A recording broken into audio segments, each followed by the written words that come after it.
नमस्कार. प्रतिमाला आगीची खूपच भीती वाटते. आग दिसली की प्रतिमाची धावपळ उडते.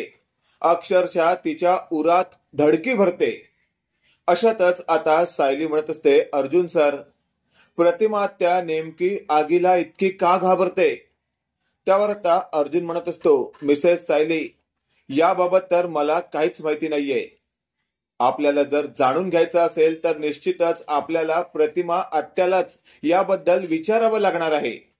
आणि अशातच आता सायली म्हणत असते, अर्जुन सर, जर असं असेल ना तर वेळ न दवडता आपण लवकरच प्रतिमा आत्याच्या मनात नेमकी आगीबद्दल कसली भीती आहे हे जाणून घेऊया.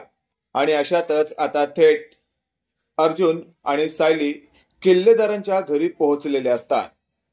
तिथे आलेल्या सायलीला पाहून प्रतिमा खूपच खुश होते. प्रतिमा म्हणत असते, सायली तू आलीस आणि अक्षरशः मला बरं वाटतंय. त्यावर लगेचच आता सायली म्हणत असते, प्रतिमा आत्या, आम्ही एका विशेष कारणासाठी आलो आहोत. हे वाक्य ऐकल्यावर आता थेट तिथे असलेला नागराज म्हणत असतो, विशेष कारण? आणि अशातच आपण पाहतोय आता सायली म्हणत असते, हो विशेष कारण. आणि अशातच आता नागराज म्हणत असतो, कसलं? आणि तेवढ्यात आपण पाहतोय आता अर्जुन नागराजला काही सांगणार तेवढ्यात नागराजच्या मोबाईलवर एक फोन आलेला असतो आणि त्या फोनवर बोलण्यासाठी नागराज थेट टेरेसवर निघून जातो.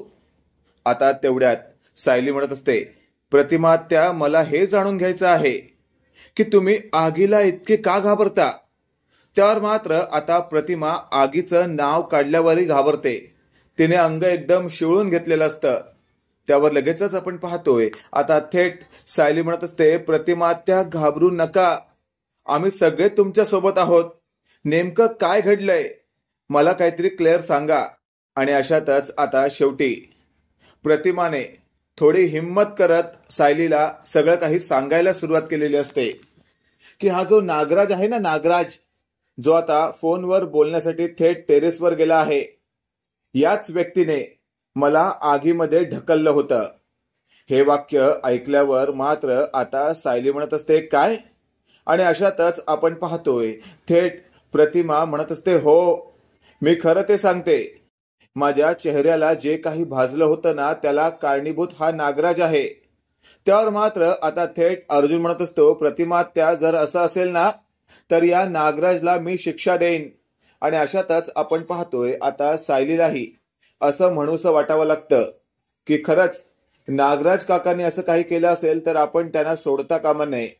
आणि अशातच आता प्रतिमा म्हणत असते, नाही, हा माणूस खूप डेंजर आहे. त्यावर लगेचच आता अर्जुन म्हणत असतो, प्रतिमा त्या घाबरू नको त्याला. आणि अशातच आता टेरेसवर असणाऱ्या या नागराजची गचांडी अर्जुनने धरलेली असते. अचानकपणे आपली गचांडी अर्जुनने धरली आहे हे पाहून नागराज चिडतो. तो बोलत असतो, ए अर्जुन, काय करतोस तू हे? अरे तुझा काका लागतो ना मी. त्यावर मात्र अर्जुन म्हणत असतो, काका तुझा वाकाच तोडतो, चल खाली. आणि शिडीवरनं खेचत फरफटत अर्जुनने आता या नागराजची गचांडी धरत खाली आणलेलं असतं. आणि अशातच आपण पाहतोय आता आणून त्याने प्रतिमाताच्या पायावर टाकलेलं असतं. अचानकपणे या नागराजला कळत नसतं की आपल्या बरोबर काय चाललंय आणि अर्जुन का वागतोय असं. त्यावर खाली आलेला आता अर्जुनला शेवटी हा नागराज विचारू लागतो, का असं वागतोयस तू माझ्याशी, आणि तेही माझ्या घरात? त्यावर मात्र आता सायली म्हणत असते, हे घर तुमचं नाहीये तर प्रतिमा आत्याचं आहे आणि याच घराच्या मालकिणीला तुम्ही आगीत लोटलात. हे वाक्य ऐकल्यावर नागराज म्हणत असतो, काय पण काय, माझ्यावर कसलाही आरोप केलेला खपवून घेणार नाही मी. त्यावर लगेचच आता प्रतिमाला शेवटी सायलीने हिंमत दिलेली असते आणि सायलीने हेही समजावून सांगितलेलं असतं की बाई ही दुधखोई नसते किंवा ती कमजोर नसते, तर ती दुर्गाचं रूप आहे. वेळ आली तर ती काही करू शकते. अशी एक चांगलीच पॉझिटिव्हिटी दिल्यामुळे आता प्रतिमा आत्या थेट या नागराजच्या विरोधात जात बाजूला असलेला दांडका उचलते आणि चांगली या नागराजला चारी बाजूने चोपून काढते. अचानकपणे प्रतिमा आत्याने ज्या प्रकारे नागराजवर आपला राग व्यक्त केलेला असतो तो पाहता सायली अर्जुनच्या लक्षात आलेलं असतं की नक्कीच हा नागराज दिसतो तसा नाहीये. आणि अशातच आपण पाहतोय थेट प्रतिमा आत्याने या नागराजला भरपूरच चोपलेलं असतं, सगळा राग तिने व्यक्त केलेला असतो. त्यावर लगेचच आता नागराज हात जोडत असतो. चुकलो मी आतापर्यंत जे काही केलं आहे खरंच तसं करायला नको हवं होतं, पण मी तरी काय करू. माझ्या भावाची एवढी सगळी प्रॉपर्टी असतानाही मला दुसऱ्याकडे भीक मागावं लागतं. 2 वेळचं फक्त जेवण आणि अंगाला घालापुरते कपडे दिले तर आयुष्य सुखकर नसतं. आजकालच्या आयुष्यात एकदम स्टँडर्ड राहायचं असेल तर पैसा हवा असतो आणि तो पैसाच माझ्याकडे नाही.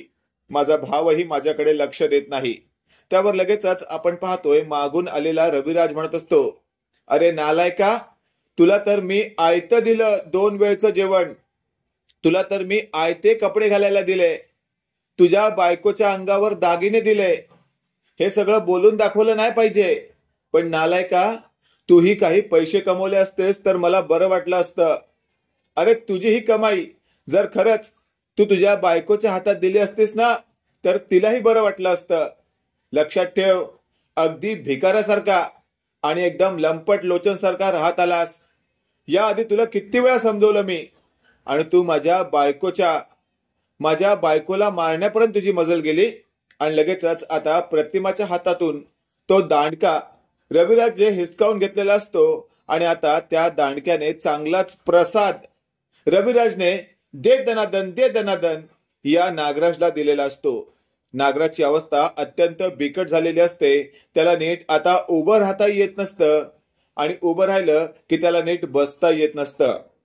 अशातच आपण पाहतोय कोपऱ्यात रडत बसलेल्या सुमनला पाहून आता थेट प्रतिमा म्हणत असते, सुमन, काळजी करू नकोस तू.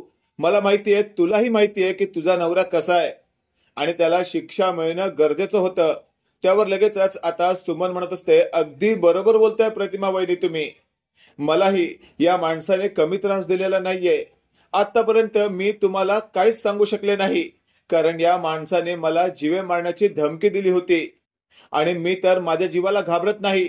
पण त्याने मला असंही सांगितलं होतं की जर तू हे सत्य कोणाला सांगण्याचा प्रयत्न केलास तर मी प्रतिमा आत्याचा आणि दादाचा जीव घेईन. तुमच्या दोघांच्या जीवाची भीती मला होती, म्हणूनच मी तुम्हाला आतापर्यंत काही कळू दिलं नाही. त्यावर लगेचच आपण पाहतोय आता अर्जुन म्हणत असतो, सिनियर, या नालायकाला आपण आता माफ करता कामा नये. याला आपण आता थेट पोलिसात दिलं पाहिजे. पोलिसच याची चामडी लोळवतील, याला टायर मध्ये घालून फटके देतील, याला मिरचीची धुरी देतील, त्यानंतरच याला नक्कीच अक्कल येईल. आणि अशातच आपण पाहतोय आता नागराज पुन्हा एकदा गयावया करू लागतो, दादा दादा असं करू नकोस रे. तू जर मला पोलिसात दिलंस तर काय होईल माझं. जरा विचार कर माझ्या बायकोकडे, तिचा विचार करून मला घरात ठेव रे.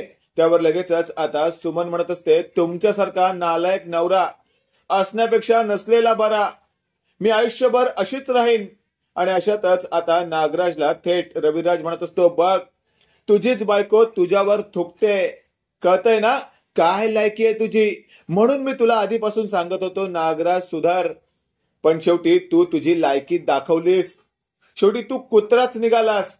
आणि अशातच आपण पाहतोय फायनली आता नागराजला रविराज आणि अर्जुनने गचांडी पकडत थेट पोलीस स्टेशन पर्यंत नेलेलं असतं. आणि थेट पोलिसांना याचा सगळं काही कांड सांगितल्यावर आता पोलिसांनी नागराजची चांगलीच उचलबांगडी करत त्याला चांगलंच कुदवलेलं असतं. मित्रांनो, तुम्हाला काय वाटतं, या नागराज बरोबर नेमकं काय केलं पाहिजे? कमेंट करून नक्की कळवा. आणि असेच नवनवीन अपडेट पाहण्यासाठी व्हिडिओला लाईक आणि चॅनलला नक्की सबस्क्राईब करा.